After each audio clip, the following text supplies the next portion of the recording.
everyone, I've got a best bits tutorial for you today taken from my video on the Brie handbag from N Designs, and I will be showing you how to make a ColourPop strap. A ColourPop strap is one that has a printed accent that runs down the middle of the strap and has a solid color, usually vinyl, wrapped around the outside. I'm going to put a chart that has measurements for you so that you can work out the width of your two pieces that you will use to build your strap depending on the hardware size that you are using. First thing that I need to do is draw the lines on my main vinyl piece.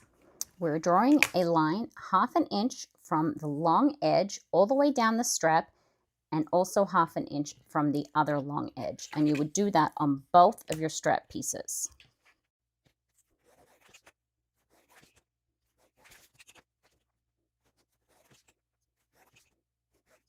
Take your double-sided tape and you're going to put a strip of double-sided tape on the outside of that line on both sides and also a strip down the center of your contrasting fabric.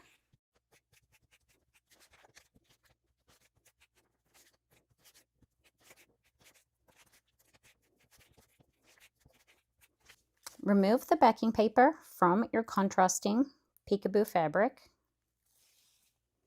and then lay it down the center of your wider piece, right between the lines that we drew. Make sure that it's pressed down nice and smooth with no waves in your vinyl. Remove the backing of the double-sided tape on one of the long edges of your strap.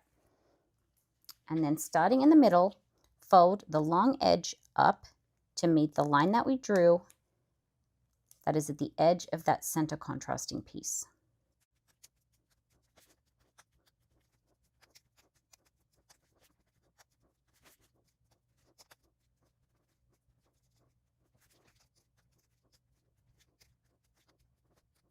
Then fold the strap again with the folded edge coming over towards the center of that contrasting piece and clip that in place along the length of the strap.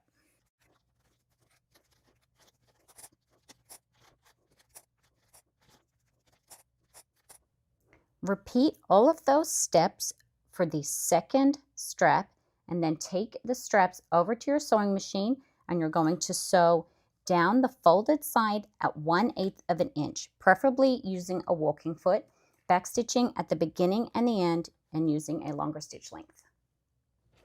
My top tips for sewing vinyl straps are use a walking foot, increase your tension, use a longer stitch length. When you are starting and stopping, you could start in the end section of your strap that will either be hidden in your folded over end or underneath your strap end. I recommend with the walking foot to take care when you're starting to make sure that the material is not bunching up as you start going with your strap, as it can catch on that little plastic piece at the back of your walking foot.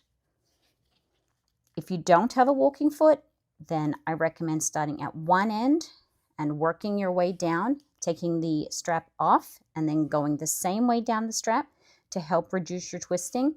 But I do really recommend getting a walking foot if you are going to be making crossbody straps, as it really makes a huge difference to the amount of twisting that you get in your finished strap.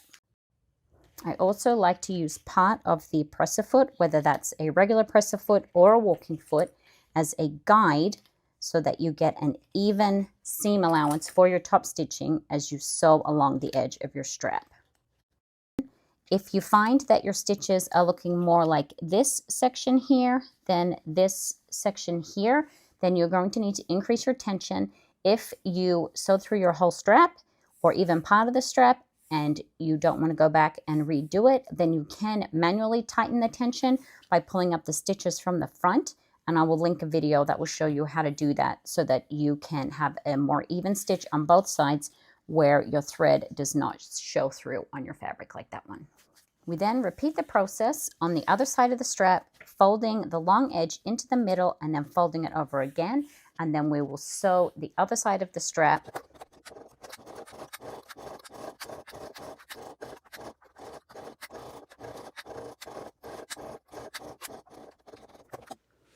We're now going to build our strap. For each strap, you will need 2 swivel hooks, an adjustable slider, 2 strap ends, and 2 pairs of rivets. The first thing we're going to do is slide our strap over our adjustable slider. I like to have the seam in my slider facing towards the bottom of my bag. So I'm going to slide it on with the seam facing towards the raw end. Slide your strap over the center bar and then put on your strap end. When I squeeze it down, I just like to pull gently on the strap to make sure that those teeth have really pressed in. Then slide your strap back towards the bar and mark where you would like that rivet to go. I like to use one of my rivet caps just to work out the correct placement. You want to make sure that you're going to be able to set the rivet with your press or your pliers. So you want to have enough clearance between your strap end cover and your slider. So that looks good there. And then I hold it in place with a clip. And then you can use a ruler or you can just eyeball it to get the center of your strap. Ideally, the center mark is in the middle of your outside pieces of vinyl.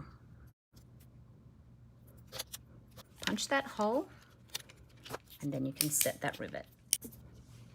Once you have pressed that rivet in place, I just like to check to make sure that it is set, and then you will slide the other end of your strap through one of your swivel hooks.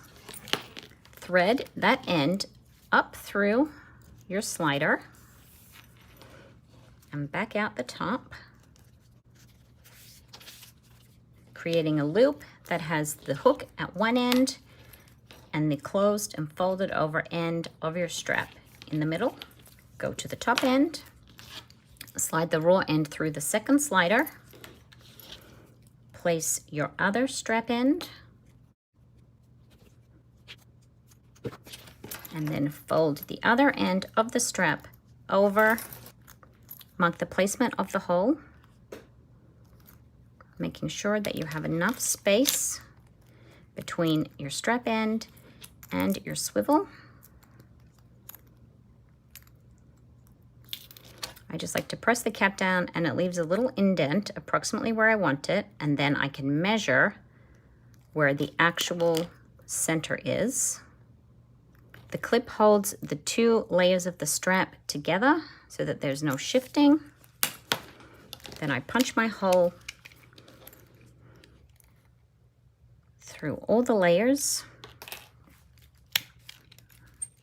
You can also check on the other side to make sure that it is well centered. Pop your stud through, click on your socket, and then go and press that rivet in place also. Check that that rivet is set securely. I will have a link to the full tutorial for the Brie handbag in the video description if you would like to watch the rest of that. Hope that helps. Thanks, everyone.